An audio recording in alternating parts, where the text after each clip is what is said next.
Thank you so much for that kind introduction, and thank you, everyone, for giving up this beautiful Canberra, or as I know, Ngambri morning, to be here. I've only been here 20 minutes, and I've already learned so much, so it's promising to be a great day so far. As well as thanking you for being here, I just wanted to very briefly thank you for being you. I'm a historian. It always delights me that the words history and wisdom share a Proto-Indo-European root. So you, as history teachers, are the motivators and merchants of wisdom. And I just want to say a personal thank you to you. The only reason I do what I do is because of my history teacher. So I went to an ordinary school in West London. It was a dank Thursday afternoon, as Paul has described, and if you can imagine a dank Thursday afternoon in November in West London, it is pretty grey. Everybody was asleep in this kind of crappy, excuse my language, classroom, kind of spilled over the desks, and we had a classics teacher who put up onto the screen a cracked black and white image of the Minoan snake goddess. And I don't know if you know of her, this incredible feisty creature from the Bronze Age. Beautiful, tumbling hair, bare-breasted, arms stretched out, grappling snakes, coal-rimmed eyes. And I remember this teacher saying, we have no idea who or what she is. We don't know whether she's a goddess or a priestess or some kind of a queen. She is a mystery.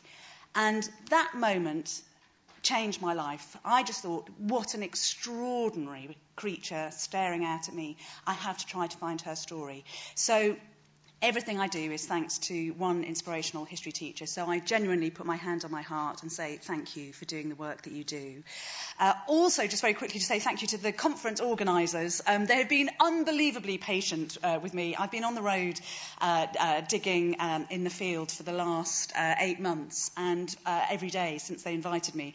And the emails checking that I was coming were always polite, but getting slightly, I could tell, subconsciously frantic. Are you coming? Yes, just checking. And I have just been extracted from Aswan, from the banks of the Nile, via Cairo and London, and have come straight here. So I can tell that their shoulders are 2 inches lower. But thank you for inviting me. As has been said, I'm going to be talking about the women of the ancient world, and speaking to the themes actually that both Pauls talked about this morning, both of writing women back into history and also dealing with different power perspectives and different gender perspectives. It is my happy place, this. I am going to be covering 40,000 years of history in 40 minutes or so forgive me if I rattle through. But before I started, I just wanted to share a very brief story with you. When I was studying at university, I was very aware that there were no female historians on television talking about history. It was all men. And that actually the stories that were being portrayed and memorialised were 9 times out of 10 about men or about military history. So I just thought I wanted to try to do something to change this. And I found a BBC producer to have a meeting with and went in and I prepared this great peroration and I talked about the power and value of history, the fact that we should never live in the past, but that we're fools if we don't admit that we live in it, that we live with it, that studying history gives us all the time in the world to think that if we study history, we can connect with people across time and space. So I did this kind of extraordinary speech and then suddenly realised I had that horrible moment when it becomes clear that you are doing all of the talking. And there was just silence across the desk, and you could feel the kind of tumbleweed blowing through the office. And this producer said to me, can I just stop you there for a minute, he said. This was in the early 1990s. He said, one thing, no one is interested in history anymore.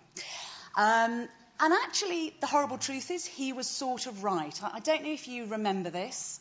With the approach of the millennium of the year 2000, there was this kind of strange sense that the past had become irrelevant and that all the futures, all the answers would lie in the future, that the year 2000 there'd be a sort of reset button pushed. So he wasn't wrong there. He says, anyway, nobody's interested in history.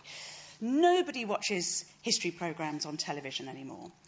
And again, although that was, it feels strange now because history's become so popular on television, it was sort of true. That the history that was being produced on TV was very old-fashioned, it was quite unpopular. So he had a point. But then he said, and I have to tell you at this point, kind of edging slightly closer towards me with his hand reaching out towards my knee, and my dear, he said, nobody wants to be lectured at by a woman. So this was the 1990s, not the 1890s. So as you can imagine, that put a certain degree of fire in my belly. And I thought, you tosser, I am going to prove you wrong. And so that was what set me on the path of making history programmes. And I say this with all humility. The programmes that we make are now watched by about 250 million people every year worldwide. So he got it very, very wrong. But it wasn't easy. It took a lot of persuading of a lot of people. And again, I sat in meetings where people said, well, the problem is there's what evidence is there for female history? Again, sort of right. Women, like it or not, have always been 50% of the population. But there was a brilliant PhD done that worked out that we've occupied about 0.5% of official recorded history. So you do have to look harder. But if you look harder, you will find what you're looking for. And I think that's our jobs as historians, is to look into the spaces. And actually, if you start to look, particularly at archaeology, as well as recorded textual history, you'll find that women are conspicuous not by their absence, but by their presence. So I knew that there was a job to be done. If you look back right at the beginning of recorded time, we find that women dominate the archaeological scene. So from around 40,000 BC to around 2000 BCE, 97% of all human images created, of all figurines, are of women. And these are just a tiny selection of them. If you look back at the very earliest grouping areas that we have, not settlements yet, but grouping areas, so places like Göbekli Tepe. I don't know, do you know about Göbekli Tepe? So down right on the southern border of Turkey, sadly very difficult to get to now because it's about a mile or so from the Syrian border, and it's where a lot of the most ferocious fighting is. But an incredible place, Göbekli Tepe, described as the world's first temple. This dates back to 11,000 years to 9,000 BCE. So this is a place where we're still hunter-gatherers, and yet people decided to create a space where men and women could come together. Very interesting, because it completely kind of rewrites the orthodox story of history. So it looks as though people are coming together to have a religious experience, and that then encourages them to settle down together. But in that incredible space, Göbekli Tepe, where those beautiful monumental stones, 16 tons in weight, decorated with these amazing gargoyles, women are very conspicuously present there. They are very sexualised. I'm just going to, it's a bit early in the morning for this image. But this is one of the women that we find in Göbekli Tepe. So as you can see, ladies, everything that can go on down there is going on. So it looks as though this woman is menstruating and having a child and having sex, kind of all at the same time. But she is very firmly there. And then once writing starts, we find women again very plangently present. The first named female author in history, a woman called Enheduanna, who writes these beautiful hymns of praise to her goddess Ishtar, describes in incredible terms her delight in the power of the female. She talks about this goddess blazing in red firepower, clad in dread, riding on a fire-red chariot, battle planner, foe smasher. So a woman, and this is 2200 BCE, who is very definitely there. So women are there, front and centre, in the DNA of the beginnings of society and civilization. But then something changes. Once we find the stem cell of civilization present, so the kind of story of us as we know it, there is a massive shift in the narrative. And suddenly women are described as something pernicious, as a species that create difficulty for the male species, and they're thought about as different species. So the first created woman in Hesiod, who is the kind of Bible for the Greek world, is described as the Kalon Kakon. She's not given a name. She's simply called the beautiful evil thing. Evil because she's beautiful, beautiful because she's evil. She's created out of earth and water, and she is there to give trouble to men. Hesiod, in one of his later works, then gives her a name, Pandora. So we've all heard of Pandora. So Pandora, the giver-all, or the bringer of all trouble to men. And she's got her little box here. Actually, the original version talks about Pandora's vase. She has a pyxis. And this is where all the evils for mankind are stored. So Pandora, the first created woman, is very much not a good thing. And this theme is enthusiastically picked up by the early writers of the Greek world. There was a particular writer called Simonides who was very, very popular. He was writing in the 7th century BC. And I would just like to read you out the charming kind of poetry that Simonides wrote about the female of the species. From the start, the gods made women different. One type is made from a pig, a hairy sow, whose house is like a rolling heap of filth, and she herself, unbathed in unwashed clothes, reposes on the shit pile, growing fat. Another type of woman the gods made from a fox, pure evil and aware of everything. This woman misses nothing, good or bad. Her mood changes from one moment to the next. Oh, the list goes on. Another type of woman comes from the dog, a no-good bitch, a mother through and through. She wants to hear everything, to know everything, to go everywhere, to stick her nose into everything and bark. And then it gets even better. A man can only stop her barking when he knocks her teeth out with a stone. 4, Zeus made women the greatest pain of all and locked us men in a shackle hard as iron, never to be broken. Zeus brought women as a curse for mankind. So dear old Simonides, unfortunately, he was extremely popular and oft quoted, and this was one of the, a song that was kind of sung on the streets of Greek villages and cities. So we have Simonides, and then we even have great minds like Aristotle. Aristotle, as you probably know, talks about women as deformed versions of men. He has lots of very interesting kind of medical, scientific proof for his anxiety about women. He says that when women look out at men, there's a kind of poison that emits from their eyes, and that's what causes men to fall in love with them. And this is proved by the fact that when women looked at a mirror, it would turn dark, and he said he'd done many experiments to prove that this happened. And then also, he and his contemporaries reported probably my favourite fact, which is that women were hysterical, you probably all know this, because we were thought to have wombs that wandered around our bodies hysterically. And that's why we had such horrible high-pitched voices, whereas men, quite rightly, had their vocal cords lassoed to their testicles, which is why men have such lovely sonorous voices. So these were all facts that were widely disseminated in the Greek world, and we'd like to think, poor old Greeks, they didn't know better. But of course the problem is that Aristotle was incredibly influential, and his works were still being quoted as medical fact in the 19th century. So it was a tenacious and pernicious legacy. So you have to think, what on earth has gone wrong? So how have we gone from this prehistoric world where women, it wasn't a matriarchy, there was no such thing as a mother goddess, women weren't in charge, but they definitely had equal status and standing. Why do we go from that to this world where women are rarely citizens and second-class citizens if they are?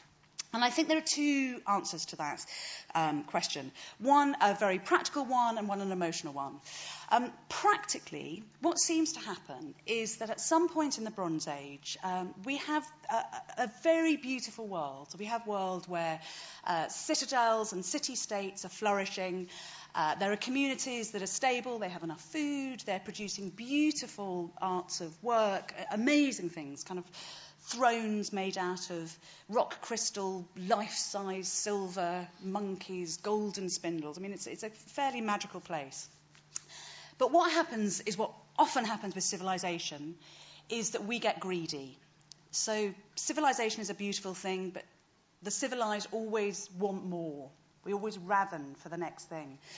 And what seems to happen is these citadels, stable, beautiful, functioning places, look over the hill and say, OK, so we have Thebes, but wouldn't it be great if we could claim Argos too? And in order to do that, you need more military muscle. you need a standing army. And this is very broad brushstrokes here, but what seems to happen is that rather than stable communities, what becomes the emphasis is expanding communities. And in order to do that, you physically need male soldiers on the ground to go and take Thebes. And it's at this point that we get this little chap starts to appear in the archaeological record. So this is Zeus, lovely little diminutive smiting Zeus, who first appears as this tiny little figure in around 1600 BCE, but then quickly becomes the dominant god. So there's this notion of the dominant single smiting god. At around the same time, Yahweh appears in the Hebraic tradition.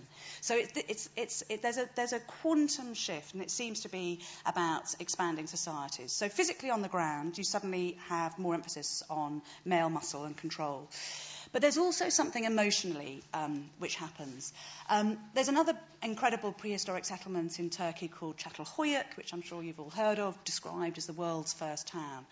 And again, these female figurines are very evident there. So these beautiful, fat, fecund women with huge breasts and stomachs and thighs protecting the grain stores. But if you look carefully at a number of these figurines, you start to notice something. That often what they have sketched on them are bones. So you can see the ribs of this woman. And on some figurines, this one is currently being restored, so I couldn't show it to you, but I'll post it on my website because it's an amazing thing. You've got this beautiful, fat, fecund woman, and if you turn her around to her back, the flesh starts to melt away from her bones, and she becomes just a skeleton from behind. So you see her backbone, her ribs, her hip bones. And I think what's probably being demonstrated in these figurines is the fact that women at this point gave birth to stillborn children as much as they did to living children. So 1 in every 2 children was born stillborn. So we're now thinking that actually women were thought to be creatures who could produce both life and death, that they actively chose to bring death to the world. And that is a very potent, and if you think about it, quite a petrifying power to have. So there's this notion that women have potency, but there is, as I said, a sort of pernicious potency to their procreative power. And I think this is the moment when we start to think of women as something that brings, as I said, not just joy, but pain to the world. And it is encapsulated in a phrase of eros and eris. So love, eros, and eris, strife, is thought to be the domain of the woman. You see this in the way the goddesses are portrayed, so great goddesses like Inanna, who I was describing before, who had that lovely hymn written to her, is the goddess both of sex but also of violence, the god of love but also of war. So there becomes this sort of duplicity to women's role in society. And the ultimate incarnation of this idea of sex and violence rolled up into the figure of a woman is one of the most influential characters from the ancient world, Helen of Troy. So Helen of Sparta or Helen of Troy. The world's desire, Aurea Eleni, la belle Hélène, beautiful Helen, the woman who caused the Greek world to travel after her across the Aegean Sea and to spend 10 long years fighting to get her back. So Helen of Troy is somebody that we should follow if we're trying to understand the position of women in ancient society. Helen, as I said, is a woman who is all about love, but she's as much about this goddess, Eris, the goddess of strife.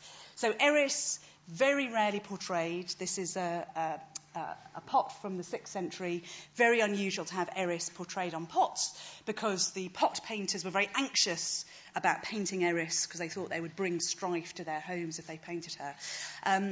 But I love her, Eris. I don't know if you can see. She's sort of like the archetype of all bad fairies that you ever come across in fairy tales, with her wings and her pointy black boots, and she's even got black nail varnish on her nails. And how Eris enters Helen's story is right at the very beginning. So the story goes that there was this great society wedding. Peleus the king was marrying Thetis, the sea nymph. I was going to mention the film Troy, but I almost can't bear to, with Julie Christie wandering around. Do you remember her being Thetis, sort of up to her thighs in water? Anyway, wipe that image from your mind. Thetis was a nymph. They were getting married. Anyone who was anyone was invited to this wedding. So all the aristocrats, the gods, the goddesses, the spirits. But Eris, the goddess of strife, had been left off the guest list. And if any of you have got married, you know wedding lists are a disaster, nightmare. Not a good idea to leave off the goddess of strife. So this wedding's in full flow, and Eris turns up anyway, storms in through the door with a thundercloud behind her, throws down a golden apple, very clever little act of destabilisation, and on the golden apple are written the words, "For the fairest." And of course, all the gods and the goddesses are there, so who is going to choose who is the fairest of all the goddesses? It's thrown down at the feet of Zeus. Now, Zeus, even though he is all-powerful, has very little backbone, it seems to me, from most of the myth stories, and says, I couldn't possibly choose. So he sends his messenger to take the golden apple to an unsuspecting goat herd who's sitting on a mountain in Turkey, and the goat herd is none other than Prince Paris, the Trojan Prince Paris. And Hermes, his messenger, delivers this apple and says, you have to choose who is the fairest of the goddesses. So the goddesses all turn up in order to tempt Paris. Athena says, I will give you utter dominion over the known earth. Hera says, I will give you dominion and I will give you prowess in war. And then Aphrodite, the goddess of love, turns up, and we're told, flattering her eyelashes and loosening her girdle, says, and Paris, remember, is a 14, 15-year-old goat herd, been on this mountain by herself for a long time. She says, dear Paris, I have nothing to offer you other than the most beautiful woman in the world. And so Paris says, that sounds nice, and makes his choice, and Aphrodite is the fairest goddess, and Helen is the most beautiful woman in the world, and the rest is mythical history. So Helen's story has Eris right at the very heart of it. And although we know the Trojan War story, her eloping with Paris, her husband Menelaus fighting to get her back, as I said, dragging all the heroes of the known Greek world to fight for her, what's often less reported is actually that she has Eris strife right at the very beginning of her own life story. So there's Helen looking slightly minxy up from underneath her beautiful purple wrap on her headdress. And this is Helen's conception. So we're told that Helen was conceived when her mother, Leda, the queen of Sparta, herself brilliantly beautiful, was bathing herself down on the banks of the river Eurotas in Sparta.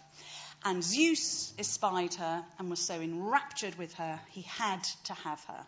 And so he turned himself into the form of a swan so that he could fly down and enjoy her. I've suddenly realised it's only 9:30 in the morning, and we're doing a lot of sex, aren't we? So I'm sorry about this. I'm kick-starting the morning.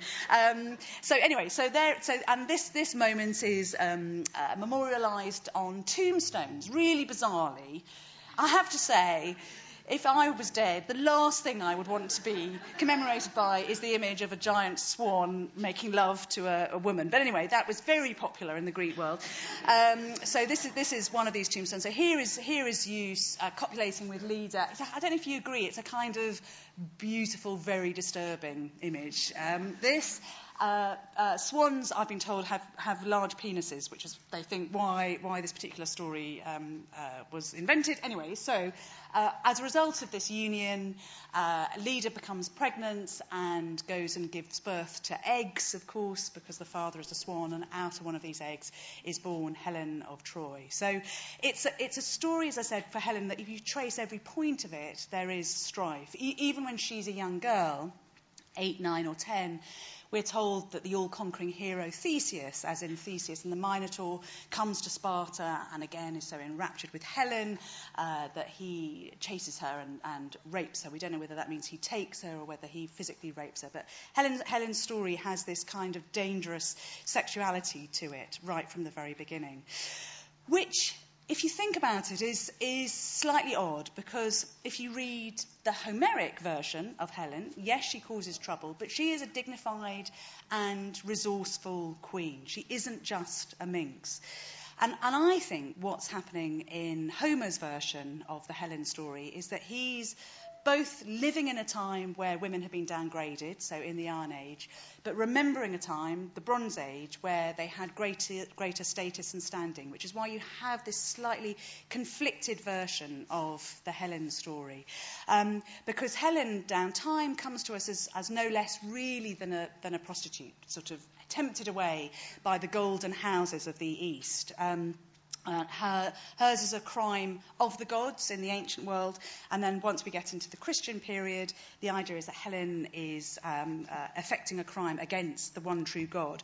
And again, I just want to read you a little example of how Helen, again, odd if you think about it, this potent queen, how she's turned into a prostitute by late antique and medieval sources. Because there is something remarkable about Helen, that she first enters the written record around 27 centuries ago, and there isn't a single decade in human history when she goes off the radar. She's somebody that people have wanted to think about and write about and imagine.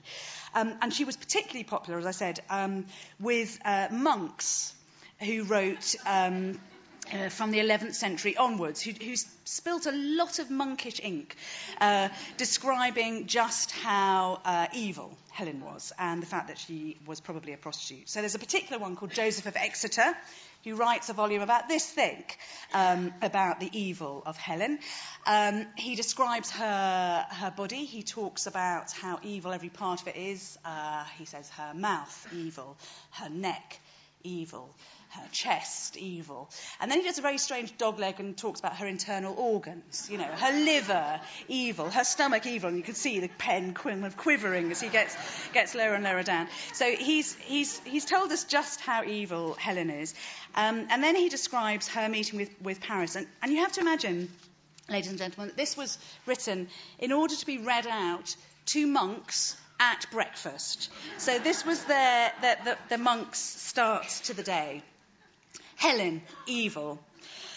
Lying on Paris with her whole body, she, Helen, opens her legs, presses him with her mouth, and robs him of his semen. So it's all very explicit.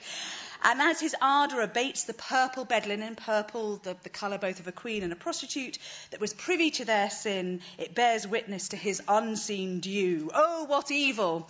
What wicked woman! Were you able to put a check on such passionate desire? Was your lust waiting for a purchaser?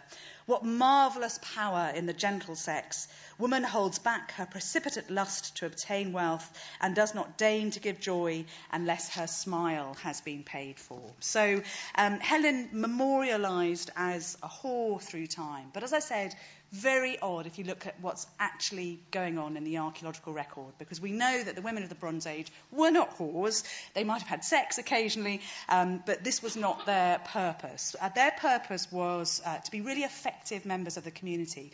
And we know this for all kinds of reasons.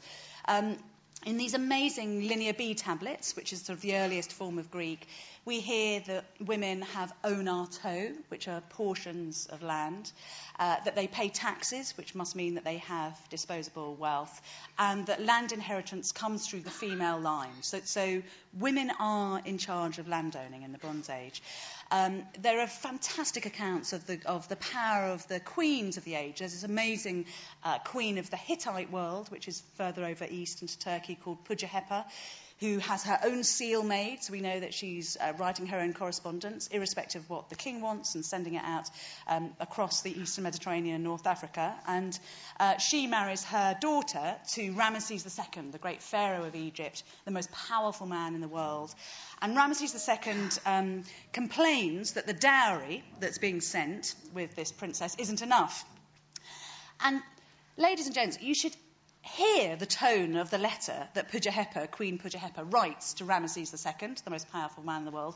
And she sounds like she is scolding a recalcitrant schoolboy. She basically says, you are the sun god. If you have nothing, the sun god has nothing. I've never heard anything so ridiculous in my life. You're getting my daughter, for heaven's sake. You shouldn't be asking for any more. So there's a sense from the written text and from the archaeology that women had a real sense of themselves.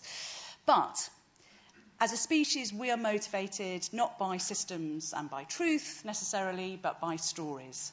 And the stories that are being told are very different. So the stories that are being told is that beauty is a weapon of mass destruction, and that beautiful, powerful women must be trouble. And this carries on down time. So this is why we hear about Boudica, the great queen of the tribes in Britain, who fights against the Romans, although she was a very effective queen in her own right. The Roman sources describe only how beautiful she was, how dangerously beautiful. The fact that she had long, tawny hair coming down to her hips and flashing eyes. Medea, of course, that mother of Greek tragedy who kills her children because she's driven wild by her unrequited love for Jason. Although if you look at the stories of Medea in the Eastern tradition, she is a potent, clever queen. And if you go to places like the Caucasus today, there are still statues of Medea who's purely being honoured for her power rather than being a sorceress and affecting Jason with her potions.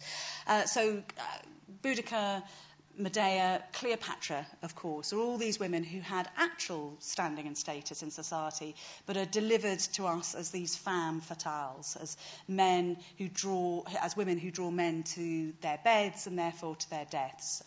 Cleopatra is a particularly good example. So here, actually, those are the Spartan girls. We've lost Cleopatra. Cleopatra's gone. Anyway, we can imagine Cleopatra. So Cleopatra, portrayed, as you know, as this kind of queen who bathes in ass's milk. Ridiculous, because if you hear the contemporary accounts of her, she was a queen who had a really strategic idea of how to rule Egypt. She spoke 9 languages. She was a very effective mathematician and philosopher and alchemist.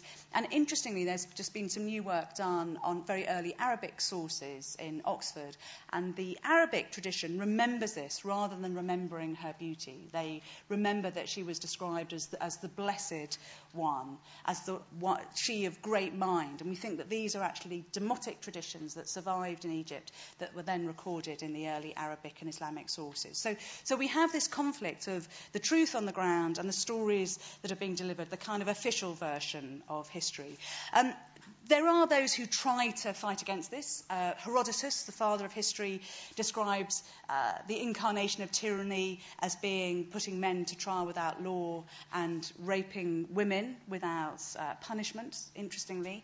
Plato, even, the great philosopher Plato, toys around with this idea that if half of society isn't allowed to fulfill its potential, society can only ever be a half of itself.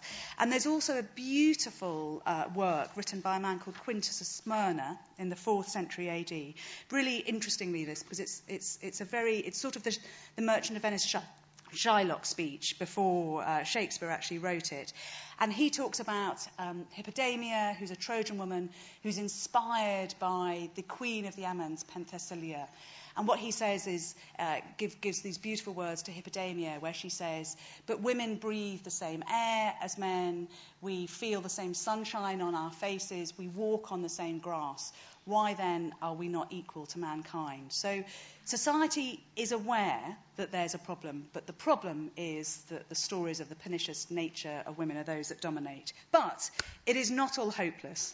And as you'll remember, Pandora, of course, the last thing that's released from that box of evils is hope. So there is some hope, and I want to finish with a hopeful story about the role of women in the ancient world. I've talked about Helen, the first named woman in the Western canon, who probably represents the Bronze Age aristocrats who lived around 1200 BCE. And we'll finish with a woman who ruled right at the end of antiquity, right at the end of the Roman world in the early 6th century AD. And she is this brilliant woman, Theodora. Do you know about the Empress Theodora?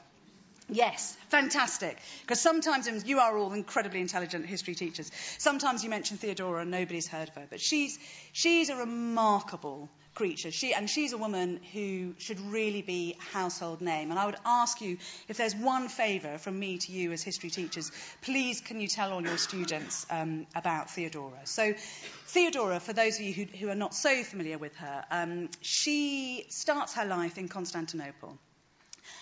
She was born around 500 AD, and she starts her life right at the very bottom of the pile. So this is Constantinople, the New Rome. It's called the New Rome, the Second Rome. In the minds of the ancients, Rome never fell. It just moved 800 miles east to Constantinople. And because this is the New Rome, of course, there is chariot racing, so in the great hippodrome in the centre of Constantinople. And chariot racing is incredibly popular in the New Rome. The reds, the whites, the blues and the greens are the respective chariot teams, and they are as passionately adhered to as any Premier League football team today. And during the races of these teams, of chariot teams in the hippodrome, there were entertainments in the hippodrome in between the races. And Theodora starts out life as an erotic dancer, entertaining in between the chariot races. From a very poor family, her mother, we're told, actually was a prostitute, her father was a bear tamer, and she was a specialist in erotic entertainment. Again, I'm sorry, ladies and gentlemen, I don't know why this has become such a kind of fruity speech. But anyway, Theodora, so she had a particular trick, and she actually loved the story of Leda and the Swan that I was describing earlier. And she would reenact the story of Leda and the Swan as entertainment in between the chariot races. Although she was so poor she couldn't afford a swan, so we're told that she used a goose. And she would leave a trail of grain, you can imagine where, ladies and gents, so that the goose would envelop her during the intervals of the chariot racing. We're also told that she was an expert in anal pleasure, all sorts of interesting information about Theodora. So she was quite, as I said, she was quite a fruity character herself. But she was also obviously really, really smart. She obviously had a real brain on her, this woman. And she leaves Constantinople. She travels through North Africa. She converts to Christianity. Her cleverness is recognised, and she's employed as an official spy for the Byzantine court. So she starts to sleep with men, not just in order to advance her own cause and for money, but for secrets. Comes back into the court of Constantinople, and somehow, we can only imagine how, attracts the attention of the soon-to-be Emperor Justinian, who changes the law so that an emperor can marry an actress, in inverted commas. And the two of them marry, and they are catnip to one another. There are all these kind of disapproving accounts from Byzantine courtiers saying that they kiss together in corridors, that they're always talking, they're always planning. But why I love Theodora is not just because of her social mobility, her rise to power, but because she was a person who had a completely different perspective on life and who uses her power to change the conversation. So as soon as she becomes empress, she starts to effect all kinds of reforms. She really puts her money where her mouth is. So once she becomes empress, and she's now in charge of 1 million square miles, this girl, who started right at the bottom of the pile, she starts to do things like, for instance, she builds a safe house for single mothers and fallen women and prostitutes. And this is in the 6th century AD. So this is incredibly ahead of its time. And actually the foundations of that safe house still exist. I don't know if you watched when the coup happened in Turkey recently, and often on the television there was I don't know if you remember this, there was an image of a white military building, which was a kind of military training centre, which was one of the centres of the coup. And that training centre on the eastern shores of the Bosphorus was built slap bang on top of the safe house for prostitutes and for fallen women that Theodora built. Between them, her and Justinian changed the law so that pimping and pandering and sex trafficking are outlawed. Infanticide is outlawed. The penalties for rape are increased, and both of them put in laws where the city has to be a city of sanctuary, where it has to welcome in refugees, irrespective of their religious background. And we hear that so many refugees came into medieval Constantinople in the 6th century AD, welcomed actively into the palace, into the personal quarters of Justinian and Theodora, that there's a kind of fantastic, it's one of these fantastic historical documents where it's actually an account from a builder who's really pissed off because so many refugees have been welcomed into Theodora's personal apartments that the floors are starting to collapse, and he has to keep on coming in and putting new timbers in the floor, and he's moaning away. It's really fun. Oh, I can't believe it, these refugees, they keep coming in and nobody understands. I've already mended the floor twice, this month. But so we know that this is something, even, we're told officially that it happened, but we get this beautiful little historical text that tells us of the impact of her welcoming of refugees. But so she's a woman who completely changes what it means to live in a high-functioning and caring society. And those reforms of the law enter the Justinian law code and are the basis of European law and modern Western law today. So the fact that Theodora had this clearly pretty grim start to life, where she would have been abused by many men, as soon as she has power, she turns that power to the advantage of those around her. And we have all, in the story of the medieval, early modern and modern world, we have all benefited from her perspicacity and her perspective and her use of power.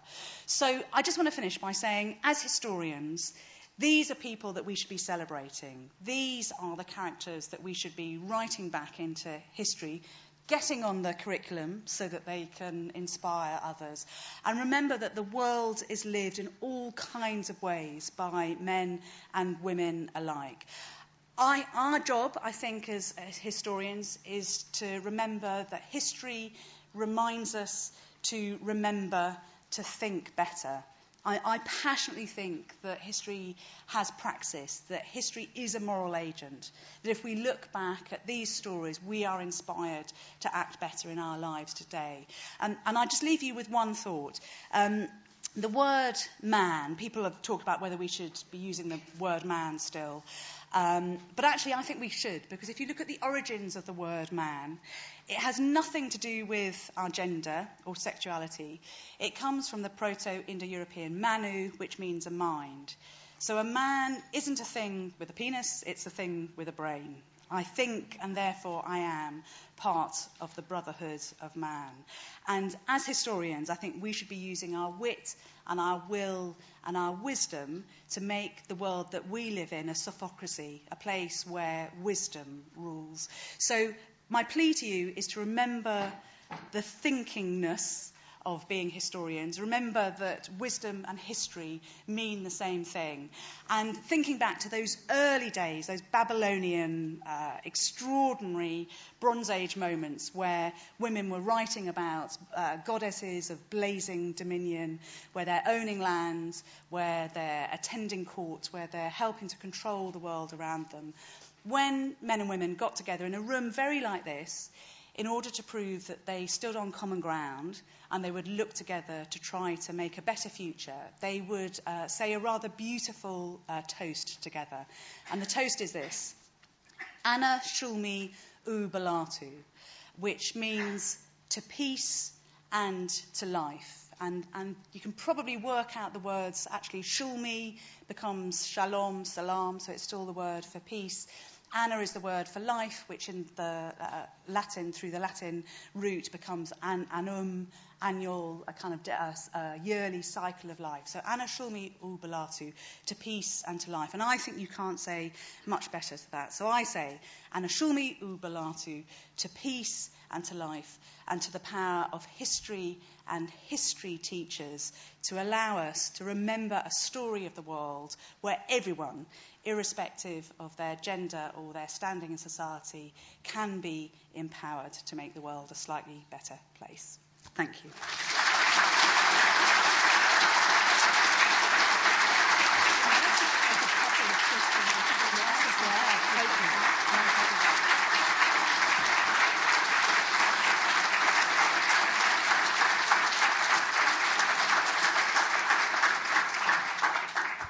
we're running so well for time, we've probably got time for just a few quick questions. I don't think we've got microphones circulating, so... Oh, you have? Oh, Gary, thanks. Okay, so we'll just run a few quick questions before morning tea. And you can ask me anything, and at all. Hi, Bettany. How are you? Good. I just wanted to ask about, you had the image from Sparta, and I know I watched your brilliant series on the Spartans. What do you think we exaggerate the role of women and their power in Sparta, or do you think that the interesting thing is it was such a military society, yet women had more power or freedom compared to other Greek states? Yeah, so it's kind of a very good question, that. So this, if you know anything about Spartan society, a very militaristic society, but also somewhere where we're told by the ancient sources that women had particular power. Again, the ancient sources describe this not in complimentary terms. So Aristotle calls Sparta a gynocracy, a state run by women, and he does not mean that as a compliment.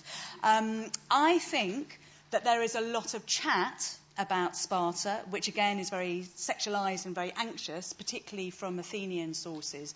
But actually, if you look at the archaeology on the ground, there's no doubt that women have a better time there than they do in almost any other Greek city-state. I'll just show you this image. So this is, we flick through her. So this is this lovely Spartan girl.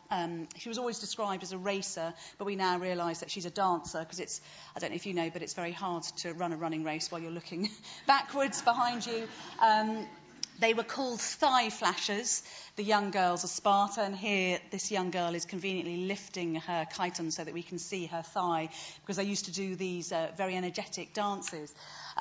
If you look at how the women and girls of Sparta are living their lives, it is completely different to almost any other city-state. So men from the age of 7 are in a kind of military boot camp between the ages of 7 and 30, which means by definition, if you just imagine that, the physical structure and presence of the Spartan city-state in the centre of the city itself would have been full of women. So it would have been, I don't know if any of you saw images of Afghanistan after the war, when the men were all away fighting and they were actually veiled women, but there were just women crowding the streets. And that's what Sparta would have looked like. We also know that Spartan women were fed the same rations as boys, whereas elsewhere in Greece, women are fed half rations. They're allowed to ride in chariots, whether elsewhere in Greece women are only allowed to ride in chariots to funerals, and they are allowed to choose male lovers that they think are going to give them healthy children. That all sounds to me like quite a fulfilling way to live relative to the rest of Greek society. Really interestingly, particularly when it comes to the worship of Helen, we get a sense of how women really could kind of spend their time productively. So Helen was adored in Sparta. She was adored as this kind of semi-divine figure. And has anybody been to Sparta? Any of you?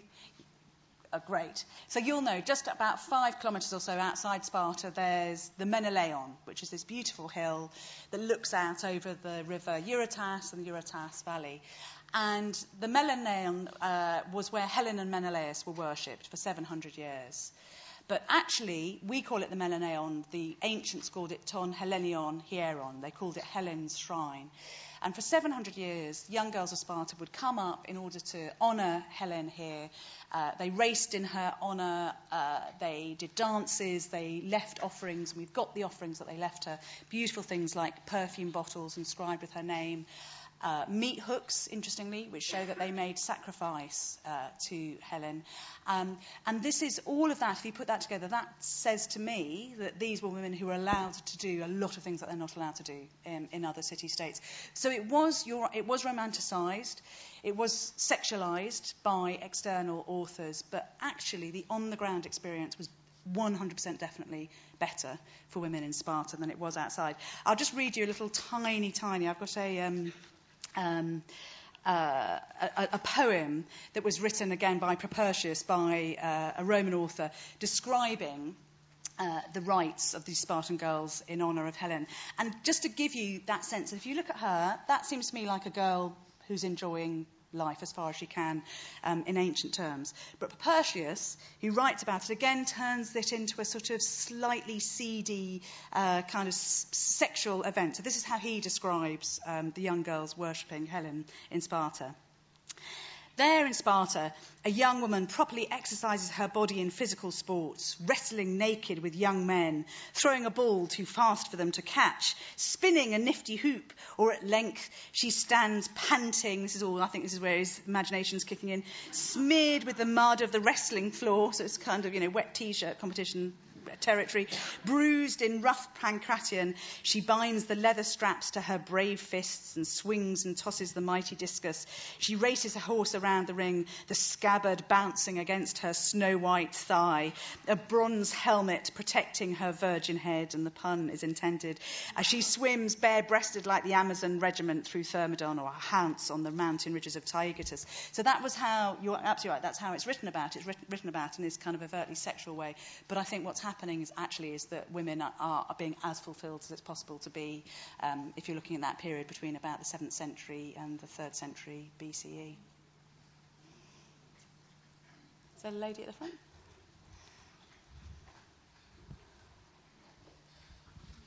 I was just thinking about what you were saying before about, the narratives of women often being left out. In New South Wales, on our ancient history syllabus, there's a section for a personality study. There's about 10 options on there. 2 of them are women. Yes. Out of the 10. If you want to study a woman in depth, you need to do history extension, which a much smaller cohort of students choose. The 2 women on the ancient history syllabus are Agrippina and Hatshepsut. So do you think that when a syllabus is shaped like that, that's part of the problem? Yes. 100% definitely. And there's this brilliant parlour game that you can all play when you go home, that you say, OK, so tell me who are the 10 most powerful men in the world. And people can spend a month debating that. If you say, tell me who are the 10 most powerful women in the world, people get to about 6 names, and then they physically run out. They can't think of any others. So it is an absolute conscious problem, and it's a problem that we have to politically solve. So we have to insist, for exactly that reason, if there are 2 women out of 10, there are at least 5 interesting women who have personalities worth studying in historical terms. But just, I look at the story of the world, and I love men. I just want to say I love men. You're all brilliant. But it is a kind of bitter truth that basically for 3,500 years we've been fighting against inequality. So there is quite a lot of catching up to do. But actually the rate of change is exponential. If you think about the conversations that we're having now that we weren't even having 10 years ago. I was telling the story the other day that we did a film about Dionysiac rites. And this is 20 years ago, and I was pregnant. I was very heavily pregnant. And we went to a circus troupe who were saying that they were the new Dionysians. And one of the circus troupe had an act where he bounced naked from the waist down on a trampoline. So just hold that image. You can imagine what was going on there. And we were filming it. And the director was tying himself into knots because he didn't want to show my pregnant belly. Willie, this ridiculous Willie, wafting was no problem, but the fact that I was pregnant was a problem, and that was 20 years ago. You think, and that wouldn't happen now. So we are, times are changing. But yeah, just, whoever set that curriculum, shame them by writing to them, and just remind them that, as I said, like it or not, we are 50% of the population.